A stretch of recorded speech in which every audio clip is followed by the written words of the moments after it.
Hello students, welcome to my class. আজি আমি 5.2 এক্সাৰসাইজৰ question number 13 পৰা স্টাৰ্ট কৰিম। ইয়াত দিয়া আছে কিমানটা তিনি অংকযুক্ত সংখ্যা হাতেৰে বিভাজ্য। প্ৰথম কথাটো আমি ক্লিয়াৰ হ'ব লাগিব তিনি অংকযুক্ত সংখ্যা। তিনি অংকযুক্ত সংখ্যা মানে কি? তিনি অংকযুক্ত সংখ্যাবিলাক সেইবিলাক সংখ্যা যিবিলাক 100ৰ পৰা স্টাৰ্ট হ'ব। 100ৰ পৰা স্টার্ট হৈ গৈ 999 লৈকে থাকিব। ঠিক আছে? 100 পিছত 101 102 103 এনেকৈ গৈ 999 লৈকে একেটা হ'ব তিনিটা অংক যুক্ত সংখ্যা। ঠিক আছে? তে এতিয়া ইয়াৰ ভিতৰত যিমানটা সংখ্যা আছে সেই গোটেইকেইটা সংখ্যাৰ ভিতৰত কিমানটা সংখ্যা আছে আকৌ হাতেৰে বিভাজ্য হ'ব। অনলি 7এৰে সেইকেইটা বিভাজ্য হ'ব লাগিব, মানে হৰণ যাব লাগিব। তো আমি হৰণ কৰি চাম, 100ক হৰণ কৰি চাম হাতেৰে সম্পূৰ্ণৰূপে হৰণ যায় নে নাযায়। তো হৰণ কৰি চালোঁ এটা। ঠিক আছে? 7এৰে 7 1 = 7, এইটো থাকিলে 3, এইটো থাকিলে 1, 7 4 = 28। তো বাকি থাকিলে কিমান? 3 থাকিলে, হৰণ নাযায়। তো ইমান হৈ গ'ল। তো আকৌ তো এইটো হৰণ নাযায়, এইটো 0 আছিলে, এইটো 2 হ'ব। তো যিয়ে নহওক এইটো 100টো দেখিলোঁ 7 6 × 98, তাৰমানে 2 বাকী থাকি যায়। তো 100টো 7এৰে হৰণ নাযায়, তেনেকৈ 101 তোমালোকে হৰণ কৰি চাবা। এইটো কিমান হ'ব? 7 1 = 7, ইয়াৰ পৰা 3 আহিব, ইয়াতো 1 আহিব, 7 4 = 28, ইয়াতে 3। তো ইয়াতো আমাৰ হৰণ নাযায় ন, এনেকৈ হৰণ কৰি যাম আমি। তাৰপিছত দেখি পালোঁ এনেকৈ 101 103 104 তোমালোকে হৰণ কৰি যাবা। 105টো মই দেখাই আছোঁ। তো 7 1 = 7, এয়া 3 আহিলে 5 আহিলে, 7 5 = 35, তাৰমানে 7 15 × 105 হয়। তো প্ৰথমটো আমি পাই গ'লোঁ। তো আমাৰ কিমান হ'ব ইয়াতে? প্ৰথমটো আমাৰ কিমান হ'ব? 105। 105টো প্ৰথমতে হাতেৰে হৰণ যোৱা সংখ্যা এটা পালোঁ। ইয়াৰ পিছৰটো আমি 7 যোগ কৰি গ'লে হ'ল। 105ৰ লগত 7 যোগ কৰিম, কিমান হ'ব? 112 হ'ব। 112ৰ লগত 7 যোগ কৰিম, কিমান হ'ব? 119 হ'ব। 119 হ'ব। এনেকৈ কৰি যাম। তাৰপিছত লাষ্টৰটো আমাক লাগিব। লাষ্টৰটো আমাক কিমান হ'ব এতিয়া? 999ৰ পিছত 999ক হাতেৰে হৰণ কৰি চাবা, হৰণ যায় নে নাযায়। তাৰপিছত 998 থাকিব, 998ক হাতেৰে হৰণ কৰি চাবা, হৰণ যায় নে নাযায়। 997 হ'ব, সেইটো হৰণ কৰি চাবা। তেনেকৈ কৰি গোটেইকেইটা তোমালোকে হৰণ কৰি চাবা। মই জানো কোনটো হৰণ যায়। তো 994টো হ'ব লাষ্ট সংখ্যাটো। ঠিক আছে? তো প্ৰথমটো হ'ব 105, তাৰপিছত 112 119 এনেকৈ গৈ থাকিব। 994টো কি হ'ব? লাষ্ট সংখ্যা, তিনিটা অংকযুক্ত সংখ্যা যিটো হাতেৰে হৰণ যায়। ঠিক আছে? বুজি পাইছা?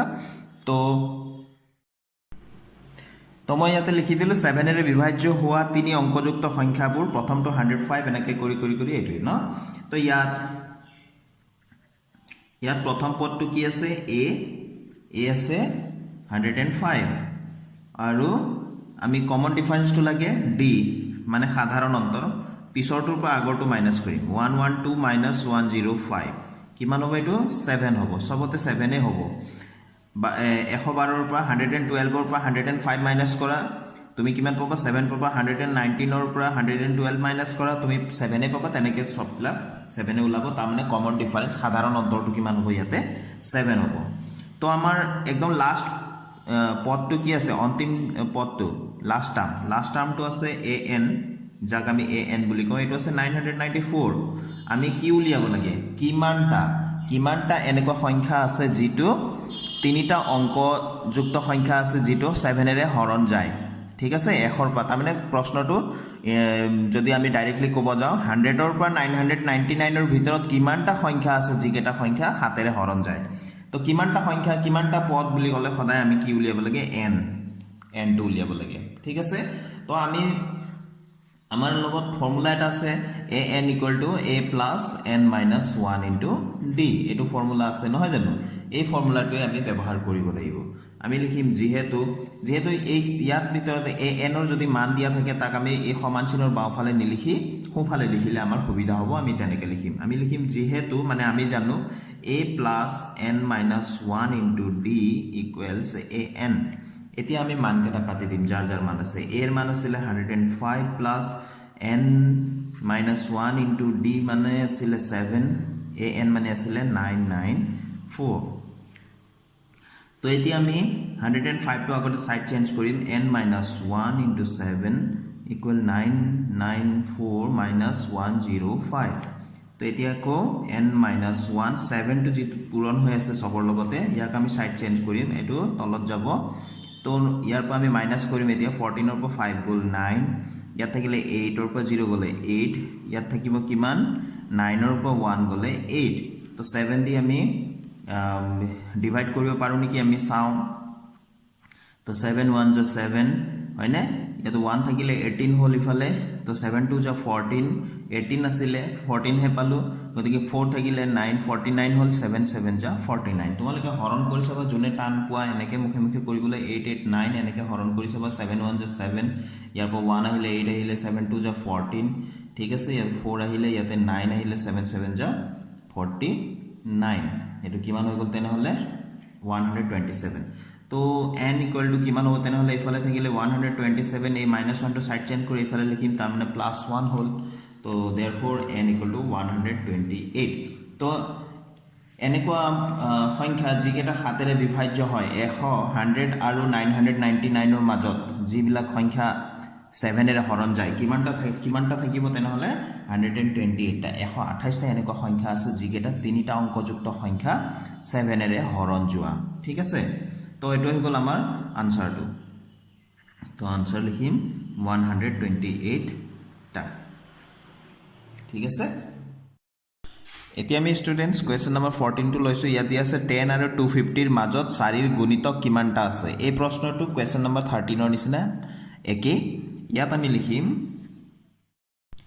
লিখিছো ইয়াত 10 আৰু 250 ৰ মাজৰ 4 ৰ গুণিতকবোৰ 10 আৰু 250 ৰ মাজত 4 ৰ গুণিতক মানে 4 ৰে হৰণ যোৱা সংখ্যাবোৰ একে প্ৰশ্ন কিন্তু 13 আৰু 14 ৰ তাতে আছিল 100 আৰু 999 ৰ মাজত হাতেৰে হৰণ যোৱা সংখ্যাবোৰ উলিয়াব লাগিছিল এতিয়া ইয়াত আমাৰ 10 আৰু 250 ৰ মাজত এতিয়া প্ৰথমটো কিমান হ'ব তো 4 ৰে হৰণ যোৱা প্ৰথমটো হৈ যাব নিশ্চয় 12 4 3 গুণ 12 নহয় জানো তহৰ পিছত থকা সংখ্যাটো প্ৰথম কোনটো হৰণ যাব 12 টো হৰণ যাব তাৰপিছত 4 4 যোগ কৰি দিয়া 16 হ'ব 20 হ'ব এনেকে তে লাষ্টৰটো কিমান হ'ব লাষ্টৰটো যেটো 250 লাষ্টৰটো আমাৰ 250 আছে 249 আছে 248 আছে 250 ক আমি হৰণ কৰি চাও 4 ৰে 4 6 গুণ 24 ইয়াতে 1 আহিলে 0 আহিলে 4 2 গুণ 8 নহয় জানো এই 2 আহিলে হৰণ না যায় তাৰপিছত 250 এটা 250 ৰ আগত কি হ'ব 249 টো না যাব 248 টো চাইছো 248 টো 4 ৰে হৰণ যাব কাৰণ লাষ্টত যদি 8 আছে এটো 4 ৰে হৰণ যাব 4 6 গুণ 24 আৰু 8 4 2 গুণ 8 এটো ভাগফলটো নাই তো লাষ্টত আমাৰ এফালে 12 হল 16 হল 10 হল গৈ লাষ্টত কিমান হ'ব যেটো 10 আৰু 250 ৰ মাজত থকা 4 ৰে হৰণ যোৱা সংখ্যা কেটাৰ ভিতৰত লাষ্টত কি পালো আমি 248 ঠিক আছে তো ইয়াত a টো কিমান হৈ গল 12 হৈ গল d কিমান হ'ব d টো 16 12 পিছৰটোৰ পৰা আগৰটো মাইনাস কৰিম ইকুৱেল টু 4 হ'ব হয়নে ঠিক আছে নিশ্চয় বুজি পাই আছা তো ইয়াতে an টো কিমান আছে an তোমালোকে তলে তলে লিখিবা an মানে অন্তিম পদটো কি আছে 248 ঠিক আছে তো এইকেটা হৈ গল an আমি ভালকৈ লিখিম n টো আমাৰ তলত থাকিব 245 তো যেহেতু আমি জানো an ৰ মান আছে যেতিয়া আমি তাক লাষ্টত লিখিম লাষ্টত মানে সোঁফালে লিখিম তো a plus n minus 1 into d equals an ঠিক আছে তো a ৰ ভ্যালুটো আমি পাতিলো 12 plus তো কিমানটা আছে বুলি কলে আমি n ৰ মানটো উলাব লাগে তো n minus 1 into d মানে আমি পালো 4 an মানে কিমান আছে 248 ঠিক আছে তো প্ৰথমতে এই 12 টো সাইড চেঞ্জ কৰিম n minus 1 into 4 তো 248 minus 12 ঠিক আছে তো এতিয়া n minus 1 এই 4 টো আমি কত লৈ যাম তলত লৈ যাম সাইড চেঞ্জ কৰিলো 8 ৰ পৰা 2 গলে 6 4 ৰ পৰা 1 গলে 3 আৰু ইফালে 2 হ'ব 236 তো এটো 4 ৰে হৰণ যাবই নহয় জানো কিমান হ'ব 4 5 জ 20 4 5 জ 20 3 থাকিলে 36 হল 4 9 জ 36 তো n equals কিমান হৈ যাব এফালে 59 আছে আৰু -1 টো সাইড চেঞ্জ কৰি লৈ গলো +1 হল therefore n equal to 50 তো আনসারটো কিমান হ'ব কিমানটা আছে তাৰ মানে 10 আৰু 250 ৰ মাজত 10 আৰু 250 ৰ মাজত 4 ৰে হৰণ যোৱা 4 ৰ গুণিতকবোৰ মানে 4 ৰে হৰণ যোৱা সংখ্যা কেইটা আছে 50 টা হয়নে তো 50 টা ঠিক আছে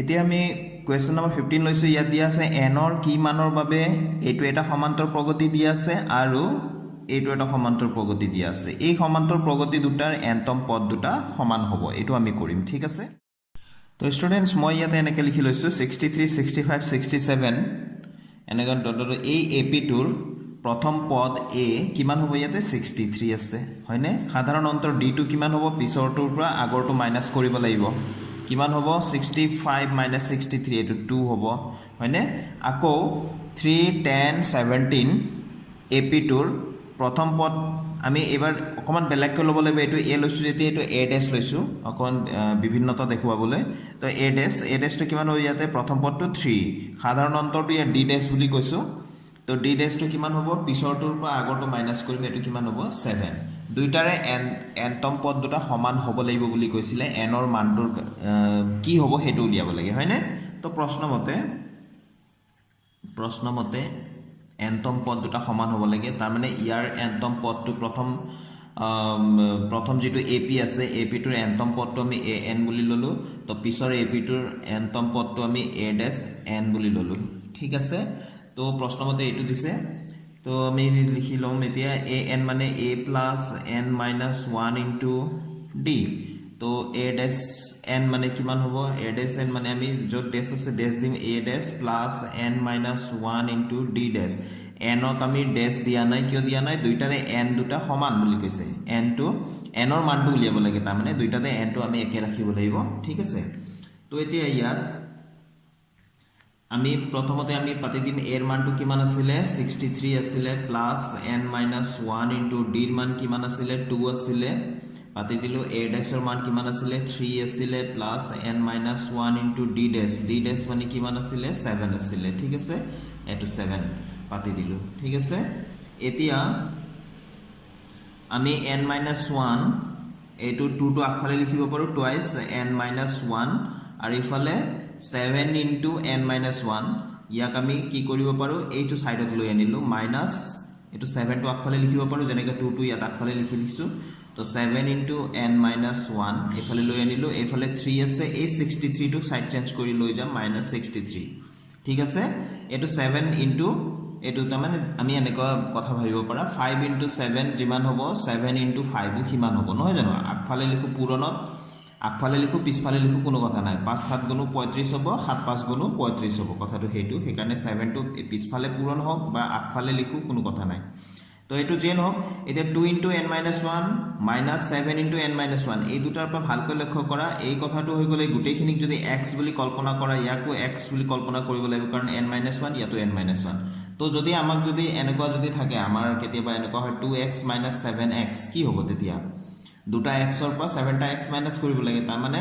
উল্টাকৈ মাইনাস হ'ব লাগিব 7x - 2x হ'ব তো 7 টো ডাঙৰ তাৰে চিন থাকিব কিমান হ'ব -5x নহয় জানো ঠিক সেই ধৰণে ইয়াতো একে হ'ব এতিয়া আমি কি লিখিম -5 n - 1 হয়নে ইয়াতে এতিয়া 3 - 63 তো -60 হ'ব তো এতিয়া n - 1 লিখিলো এই -5 টো যেটো পূৰণ হৈ আছিল সাইড চেঞ্জ কৰিলে কি হ'ব পূৰণ হলে হৰত যাব আৰু ইফালে -60 মাইনাস তো ক্যান্সেল হ'ল তলে ওপৰে তো 5 12 যা কিমান হ'ব 5 12 যা 60 5 12 গুণ 60 নহয় জানো তো n = 12 এই -1 টো সাইড চেঞ্জ কৰিলো +1 এতেকে n = 13 তো n = 13 n ৰ কি মানৰ বাবে বুলি খুদিছিলে n ৰ মান ওলাই গল আনসাৰ হ'ব